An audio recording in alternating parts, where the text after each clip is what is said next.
महाराष्ट्रात दोन्ही ठाकरे बंधूंच्या संभाव्य दोस्तीची चर्चा सुरू असताना एक वैयक्तिक दोस्ती संपल्याची घोषणा आशिष शेलार यांनी केली आणि त्यावरून मनसेचे नेते प्रकाश महाजनांनी उपरोधिक भाष्य करत शेलारांना उत्तर दिले. पाहूया. उद्धव ठाकरे यांच्यासोबत जर राज ठाकरे जाणार असतील तर एक जुना सहकारी म्हणून आणि तुमचे वैयक्तिक मित्र म्हणून तुम्हाला काय वाटतं?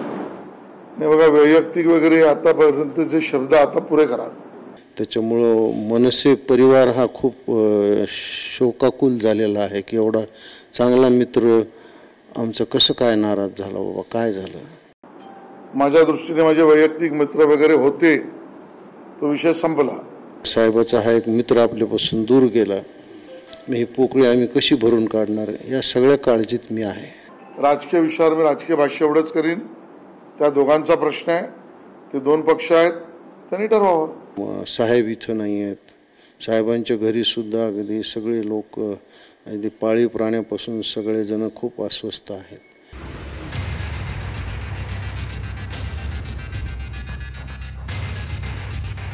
राज आणि उद्धव ठाकरेंच्या पॅचअपच्या अद्याप चर्चाच असल्या तरी या चर्चांमुळे मात्र दोन मित्रांचं ब्रेकअप झालंय.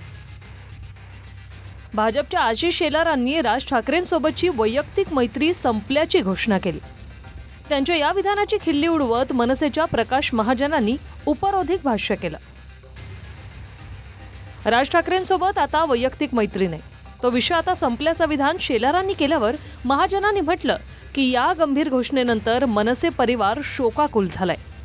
राजसाहेब इथे नसताना शेलारांनी मैत्री तोडल्यानं घरातले पाळीव प्राणीही अस्वस्थ आहेत. शेलारांसारखा दूर गेलेल्या या चांगल्या मित्राची आता पोकळी कशी भरून काढणार या चिंतेत मनसे असल्याचं महाजनांनी म्हटलंय. उद्धव ठाकरे यांच्यासोबत जर राज ठाकरे जाणार असतील तर एक जुना सहकारी म्हणून आणि तुमचे वैयक्तिक मित्र म्हणून तुम्हाला काय वाटतं? नाही बघा, वैयक्तिक वगैरे आतापर्यंतचे शब्द आता पुरे करा. माझ्या दृष्टीने माझे वैयक्तिक मित्र वगैरे होते, तो विषय संपला. खूप गंभीर आहे. त्यांचं त्यांनी असं सांगितलं की आता वैयक्तिक मैत्री वगैरे मी संपुष्टात आणली. त्याच्यामुळं मनसे परिवार हा खूप शोकाकुल झालेला आहे की एवढा चांगला मित्र आमचं कसं काय नाराज झाला, बाबा काय झालं. उलट तर म्हणजे साहेब इथं नाही आहेत, साहेबांच्या घरी सुद्धा अगदी सगळे लोक अगदी पाळीव प्राण्यापासून सगळेजण खूप अस्वस्थ आहेत. आणि मग महाराष्ट्र नवनिर्माण सेनाचा हा एक मित्र गेला, साहेबाचा हा एक मित्र आपल्यापासून दूर गेला, मी ही पोकळी आम्ही कशी भरून काढणार या सगळ्या काळजीत मी आहे. एवढं टेन्शन घेतलं तुम्ही आशिष शेलारांच्या मैत्री तुटल्याचं? टेन्शन आलं मला त्याचं की काही कारण नसताना हा माणूस म्हणजे काय ज्याला व्यवहार शून्यच म्हणावं लागेल. एवढा तो मुंबई भारतीय जनता पक्षाचा अध्यक्ष राहिला, इतके वर्ष आमदार आहे, आता मंत्री आहे, एवढा कसा व्यवहार. म्हणजे राजसाहेबांसारखा मैत्रीतल्या दुनियेतील राजा, त्याच्याशी मी मैत्री आता ठेवणार नाही असा म्हणणारा माणसाची म्हणजे बौद्धिक दिवाळखोरीच म्हणावं लागेल. वास्तविक ही अट आहे की विषय कट, अशी प्रतिक्रिया उद्धव ठाकरेंनी राज ठाकरेंपुढे ठेवलेल्या अटीवर खुद्द शेलारांनी दिली होती. पण त्यांचा विषय कट होण्याआधीच स्वतः शेलारांनीच राज ठाकरेंसोबतच्या मैत्रीचा विषय कट करून टाकला. एरवी भाजपकडून किंवा वैयक्तिक भेटीगाठींसाठी आशिष शेलार नेहमी राज ठाकरेंकडे जायचे. लोकसभेला राज ठाकरेंनी भाजपला बिनशर्त पाठिंबा दिला. त्यानंतर विधानसभेला भाजप मनसेच्या मदतीनं सत्तेत येण्याचा दावा करत स्वतंत्र उमेदवारही दिले. त्यावेळी माहीमच्या जागेवर राज ठाकरेंचे पुत्र अमित ठाकरेंविरोधात उमेदवार देऊ नये असा शेलारांसह काही भाजप नेत्यांचा आग्रह होता. मात्र ती जागा शिंदेंच्या सेनेकडे असल्यानं त्यांनी ती जागा सोडली नाही. परिणामी माहीमची जागा उद्धव ठाकरेंच्या महेश सावंतांनी जिंकली. सदा सरवणकरांसह राज ठाकरेंचे पुत्र अमित ठाकरेंचाही पराभव झाला. हा पराभव जिव्हारी लागलेल्या मनसेनं मात्र नंतरच्या सभांमध्ये शेलारांना टार्गेट केलं. निमित्त होतं राज ठाकरेंचं एक विधान.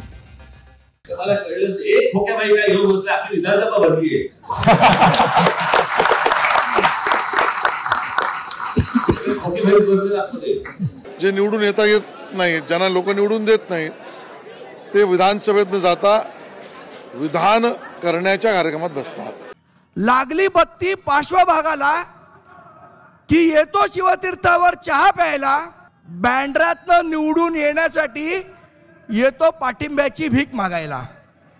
मुखवटा घालून फिरतो मीच तुमचा मित्र खरा, पण कपटी मित्रापेक्षा दिलदार शत्रूच बरा.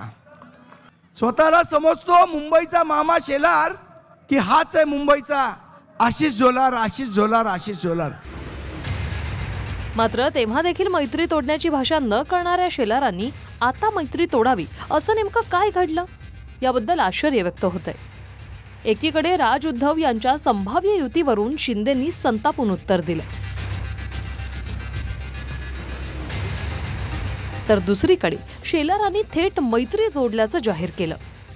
आज राज ठाकरेंनी उद्धव ठाकरेंना युतीचा एक प्रस्ताव, काय तो कामाचं बोला यार.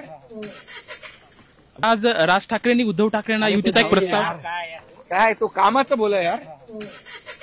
कुणी संताप करावा, कुणी आनंद करावा, हा त्यांचा वैयक्तिक प्रश्न आहे.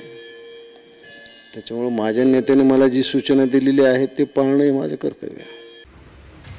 कालच्या पत्रकार परिषदेत भाजपच्या शेलारांनी अनेक विषयांवर तो त्यांचा अंतर्गत विषय असल्याचं सांगतानाच दुसऱ्या वाक्यात त्यावर टीकाही केली.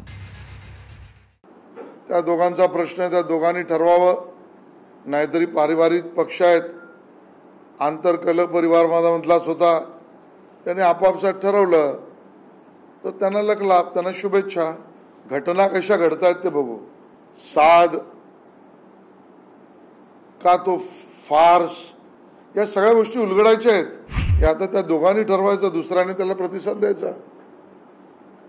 आणि त्यामुळे याच्यावर आम्ही काय बोलणार. एकाने साथ घातली, दुसऱ्याने अट घातली, पण ती अट आहे की कट आहे त्या दोघांनी ठरवावं. मनसे आणि उभाटा सेना यांनी काय करावं हा त्यांचा अंतर्गत प्रश्न आहे. आम्ही आमच्या कामाला महायुती म्हणून लागलो आहोत. आम्ही सर्व घटनांवर आणि सर्व वक्तव्यावर बारीक नजर ठेवून आहोत. शरद पवारांच्या गटातले अस्वस्थ नेते अजित पवारांकडे जात आहेत.